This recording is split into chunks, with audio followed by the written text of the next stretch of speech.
There's 7 minutes left. Oui. You see? Effectivement, autant les débatteurs que les juges ont respecté à la lettre le temps qui leur était accordé. Merci encore une fois à vous tous, très apprécié. Et après ce débat enlevant, Tax Coop, en collaboration encore une fois avec la conférence de Paris, vous présente un entretien sur la fiscalité internationale qui sera mené par Brigitte Alpin. Donc, sur le sujet de 10 ans après la crise, où en sommes-nous dans les réformes de fiscalité internationale? Pendant que nos invités vont prendre place, je vais vous présenter Brigitte Alpin, qui va pouvoir prendre place. Alors, je vous présente Brigitte Alpin pendant qu'elle s'approche. Brigitte est professeure à l'ESG UQAM. Elle est fiscaliste et auteure. Elle a été nommée parmi les 50 personnalités les plus influentes en fiscalité par le International Tax Review. Et elle est l'instigatrice, fondatrice et co-directrice de Tax Coop. Donc, maintenant qu'ils sont installés, je vais céder la parole à Brigitte qui vous présentera son invité pour ce grand entretien. Bonjour tout le monde. Monsieur Pascal Saint-Amand a rejoint l'OCDE en septembre 2007 et il est directeur du Centre pour la politique fiscale et l'administration fiscale de l'OCDE depuis février 2012. Il travaille sans relâche depuis plusieurs années et pour la modernisation des régimes d'imposition et la réussite de la grande réforme fiscale internationale proposée par l'OCDE. Monsieur Saint-Amand est probablement une des personnalités fiscales les plus influentes au monde depuis plusieurs années et nous sommes très honorés de le recevoir aujourd'hui avec nous. Bienvenue, Pascal. Bonjour. Bonjour. Donc, à l'écran, on va voir un texte qui date du 29 mai 1937, qui était écrit par Henry Morgenthau, qui était à l'époque secrétaire du Trésor américain. Il écrivait au président Roosevelt pour l'informer de stratégies fiscales qui peut-être expliquaient le déficit à cette époque au niveau des finances publiques et qui présentaient des stratégies fiscales qui utilisaient notamment les Bahamas pour payer peu ou pas d'impôts par les contribuables américains. Et 30 000 jours plus tard environ, ces contribuables, on sait, font encore la nouvelle. Je sais, Pascal, que vous êtes très optimiste. Vous savez que je crois en vous et à l'OCDE. Et je me pose la question, pourquoi cette fois-ci nous devrions être optimistes et nous devrions avoir confiance que les choses vont réellement changer avec la réforme fiscale proposée par l'OCDE? D'abord parce que la réforme fiscale, elle n'est pas proposée, elle est déjà passée. Donc ça, c'est un fait. On n'est pas juste en train de débattre de est-ce qu'il faut de la régulation fiscale internationale. Donc moi, j'aurais répondu assurément avec le camp des gauchistes qui sont pour la régulation. Mais enfin, en l'occurrence, je pense qu'on a besoin d'une régulation de la globalisation. Alors pas pour harmoniser. Et j'ai été frappé dans le débat sur l'utilisation du terme harmonization. On peut mettre un peu tout et je pense que dedans, et tout c'est rien, donc c'est pas forcément pertinent. Harmonisation, ça va dans un espace comme un espace intégré comme l'Union européenne avec une vraie question, est-ce que c'est une bonne politique ou pas? Ce que l'on fait au niveau de l'OCDE, parce qu'on n'est pas sur un espace intégré économiquement, ce qu'on fait à l'OCDE, c'est qu'on essaye de faire en sorte que les pays puissent exercer leur souveraineté. Et la fiscalité est au cœur de la souveraineté des États. La fiscalité est au cœur, le consentement à l'impôt est au cœur de la démocratie et de la construction des États. Donc il faut que les États puissent exercer leur souveraineté. Et là où on a eu un problème au cours des des 30 dernières années. On voit que ça remonte même avant, dès les années 30, on a la dénonciation des Bahamas comme étant un lieu qui peut menacer la souveraineté d'autres pays. Chaque pays est souverain, chaque pays a son modèle social. Je ne suis pas sûr qu'il soit raisonnable que les pays veuillent imposer leur modèle social à d'autres. Les États-Unis ont un modèle social qui est un choix de société, plus ou moins débattu de façon interne. La France a un autre modèle, les pays nordiques ont encore un autre modèle, donc chaque pays a son modèle de société auquel va correspondre un niveau de fiscalité et un choix entre les différents impôts, un policy mix entre la fiscalité directe, plus ou moins progressive, la fiscalité indirecte, plus ou moins régressive, et chaque pays doit pouvoir exercer sa souveraineté et l'appliquer. Sauf qu'avec la globalisation, et en absence de régulation fiscale de cette globalisation, on est arrivé à un moment où les Bahamas, qui étaient un peu marginaux dans le système, qui était une soupape dans laquelle s'échappait pas mal d'impôts, mais de façon marginale, ils sont devenus en quelque sorte le cœur du réacteur nucléaire de la fiscalité internationale, pas forcément les Bahamas, mais les petites économies ouvertes. Alors les tout petites économies ouvertes sans fiscalité, Bahamas, Caïmans, Île-de-Man, Jersey et quelques autres, ou des vraies économies, mais qui restent petites, l'Irlande, le Luxembourg, la Belgique, ils ont profité de l'absence de régulation, de la globalisation, qui ont permis aux personnes physiques, quand il s'agissait du secret bancaire, d'aller cacher leurs avoirs et donc de frauder les impôts dans les pays dont ces personnes étaient résidentes. Et puis pour les multinationales, en toute légalité, de faire glisser leurs profits dans des juridictions où il n'y avait pas d'activité. Alors, qu'a fait l'OCDE ? Pas juste un programme, on a fait un projet, et ce projet est passé, il n'y a plus de secret bancaire. Donc là, ce n'est pas qu'il faut être optimiste ou pas, il faut constater qu'il n'y a plus de secret bancaire. Alors, il faut s'assurer maintenant que tout ceci soit correctement appliqué. Mais si quelqu'un d'entre vous dans la salle a un compte bancaire en Suisse qui n'est pas rapporté dans son pays de résidence, la France ou un autre, il est temps de le déclarer parce que l'information est arrivée il y a 3 jours à la Direction générale des finances publiques françaises. L'échange automatique de renseignements est maintenant plein et entier et inclut plus de 100 pays. Et en ce qui concerne l'érosion des bases fiscales et les transferts de bénéfices, en anglais c'est BEPS, c'est l'acronyme Base Erosion Profit Shifting, pareil, on avait 15 mesures, on les a passées. Alors, il faut être optimiste, mais pas candide ou pas trop naïf. Il faut que ceci soit appliqué. Je pense que ça l'est assez largement, mais on surveille la bonne application. Et puis, il y a peut-être d'autres choses à faire. Et clairement, le débat qu'on a aujourd'hui sur la numérisation de l'économie et les défis fiscaux liés à la numérisation de l'économie montre bien qu'il reste des choses à faire qui vont sans doute au-delà de la numérisation de l'économie. Donc, optimiste, pas trop naïf, mais aussi constatant ce qui s'est passé. Et ce qui s'est passé, je crois, est plutôt positif. Très positif. Ma deuxième question pour vous, Pascal. Est-ce qu'il existe, selon vous, un taux optimal ou minimal d'imposition pour les sociétés qui soit acceptable pour le plus grand nombre de pays? Alors moi, j'ai la chance de ne pas être un économiste, donc je n'ai pas de réponse économique là-dessus. Et je pense que j'ai de la chance parce que le chiffre serait faux. Ça dépend vraiment de chaque pays et de son système de financement et de ses besoins. Alors, ce que l'on constate, parce que je ne suis pas économiste, mais extrêmement pragmatique, c'est que s'il n'y a pas de taux objectif qui soit le taux optimal, on peut constater qu'il y a des trends, il y a des tendances. Alors, on avait une tendance il y a 30 ans à avoir des prélèvements directs qui étaient à des taux nominaux assez élevés. Et ça, c'était avant l'impact de la globalisation, de la compétition, la concurrence fiscale entre les pays. Qu'on était à 40, 50%, 60%, personne n'en était si ému que ça. Alors après, il y a eu toute la vague de globalisation, de libéralisation. Monsieur Laffer en a été un acteur, expliquant que non, c'est beaucoup trop haut et au bout d'un moment, ça rapporte moins que ce que ça devrait faire parce que les taux sont trop élevés. On a eu une tendance à la baisse des taux. Alors, qu'est-ce qui se passe aujourd'hui ? On a sorti un rapport sur l'évolution des politiques fiscales. C'est la 2e édition, on va le faire annuellement pour décrire ce qui se passe. Donc, quelles sont les tax policy trends, les tendances en matière de politique fiscale. Ce que l'on constate, et on a essayé d'avoir ça comme accroche en communication, c'est plutôt qu'un race to the bottom, c'est un race to the average, donc une course à la moyenne. Les États-Unis sont une belle illustration. Les États-Unis étaient en écart, 35%. Ce qui était un taux finalement compétitif du temps de Reagan est devenu le taux le moins compétitif de l'OCDE. Et il y avait une blague qu'on faisait à chaque fois que j'étais aux États-Unis, qui était de dire on bat même les Français en niveau d'impôt sur les sociétés.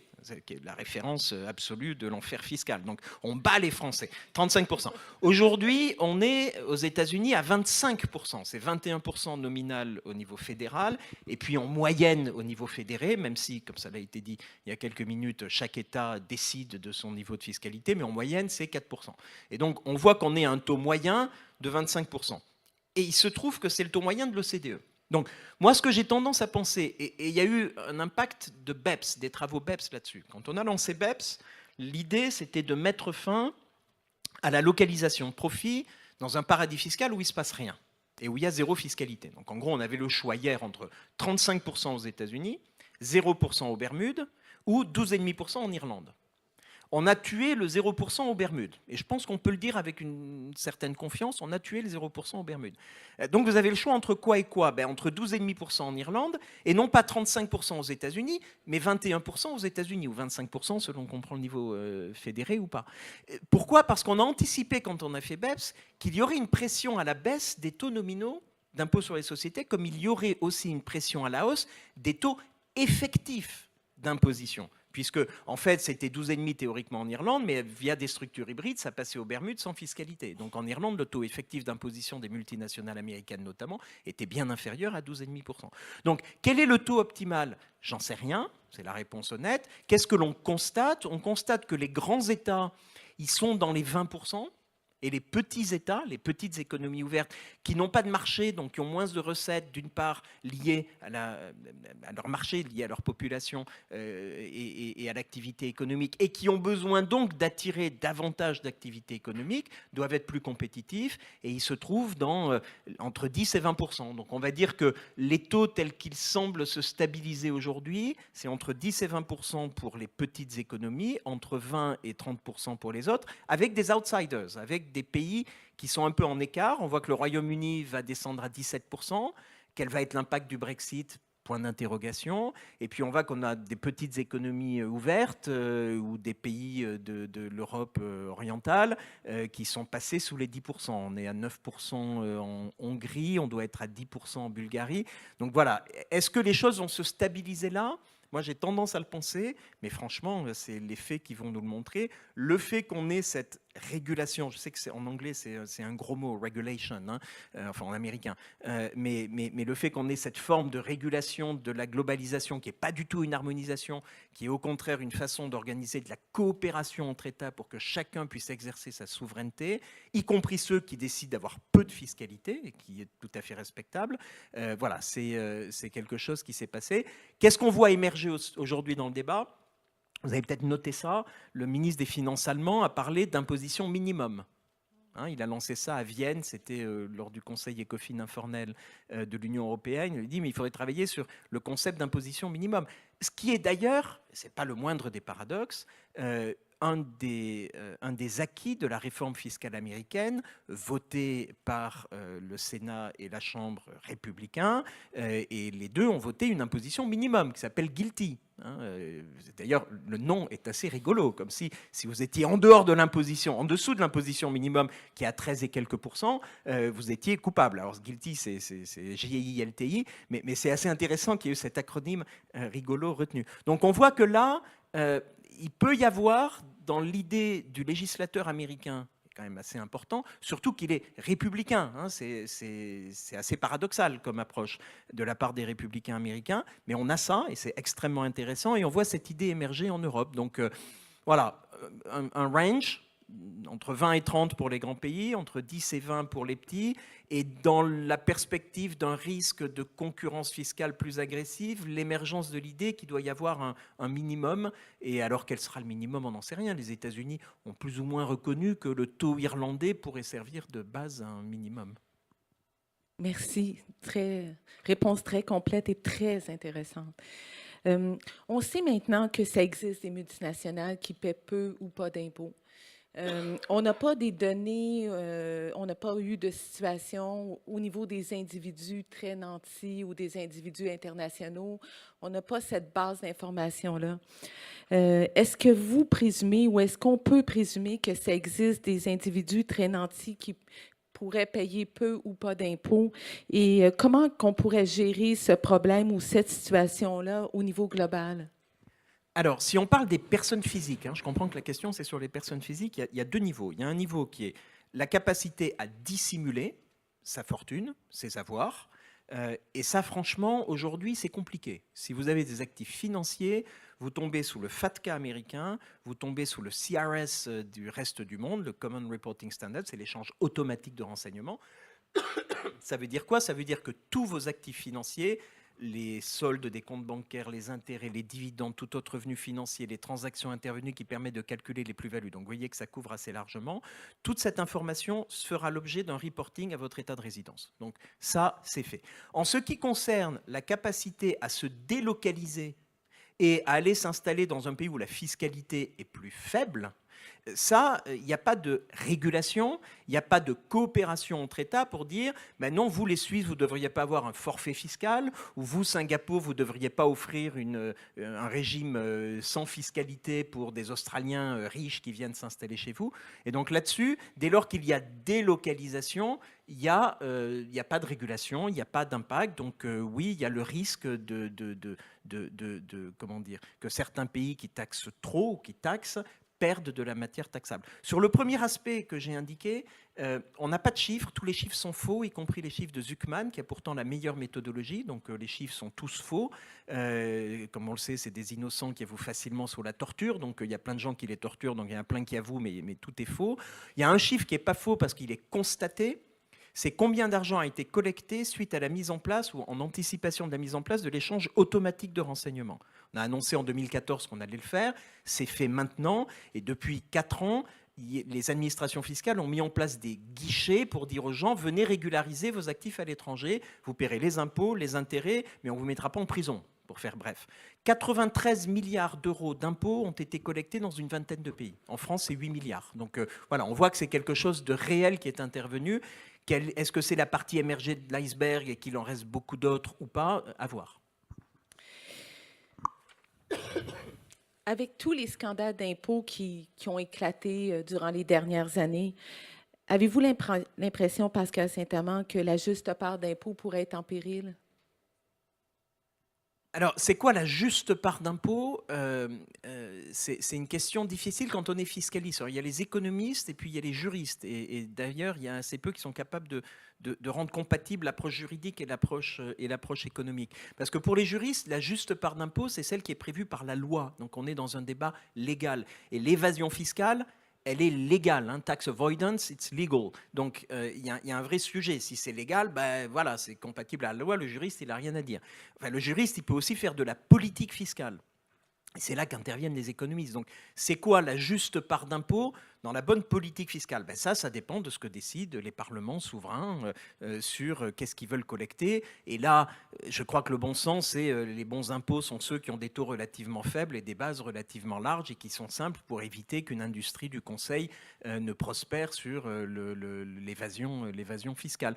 Alors, quelle est la juste part d'impôt? C'est assez difficile à dire. Ça renvoie à la problématique du policy mix. Qu'est-ce qui doit être progressif? Qu'est-ce qui doit être progressif? Nous, à l'OCDE, ce sur quoi on travaille, c'est comment avoir une politique fiscale qui favorise la croissance. Et là, évidemment, la vulgate, c'est il vaut mieux des impôts indirects et s'il y a des impôts directs, pas trop progressifs. Et comment on réduit les inégalités, parce que c'est une condition pour assurer une croissance de long terme et une croissance équilibrée. Et naturellement, pour réduire les inégalités, il vaut mieux de la progressivité et de l'impôt direct. Et donc l'OCDE a eu pendant très longtemps 2 hémisphères du cerveau qui étaient mal connectés, parce que d'un côté, on disait pour réduire les inégalités, ayons une fiscalité progressive, et puis pour favoriser la croissance, ayons une fiscalité du type flat tax. Et on essaye de réconcilier les deux, et on travaille en ce sens avec le G20 sous présidence argentine en ce moment. Merci. Dernière question pour vous. On sait que c'est difficile pour un pays de réformer sa fiscalité internationale en vase clos, d'où la nécessité de collaborer ensemble. On sait également que ça risque d'être très difficile d'obtenir une collaboration totale de tous les pays. À l'OCDE, dans la réforme fiscale internationale, et je sais que vous-même, vous travaillez beaucoup depuis plusieurs années à réunir les pays ensemble. Est-ce que vous avez un objectif d'une pleine collaboration internationale ou vous pensez que vous pouvez aller de l'avant avec un minimum de pays? Alors la réponse est dans la question. Ceci ne peut marcher comme sont des problématiques globales que si on a le monde. Alors comment est-ce qu'on amène le monde sans perdre l'efficacité? L'ONU est totalement légitime pour gérer ça. Il y a un problème derrière, donc de légitimité est très claire, il y a un problème derrière de dérouler. Surtout si on dit les États sont souverains, font ce qu'ils veulent, là c'est donner la clé de blocage et non pas de déblocage à tout le monde. Donc ce que l'on a fait à l'OCDE, et je finirai avec ça, et c'est plutôt une bonne nouvelle, c'est que sur l'échange de renseignements, on a aujourd'hui 153 pays membres sur un pied d'égalité pour s'assurer que les informations circulent. Bon, ça marche.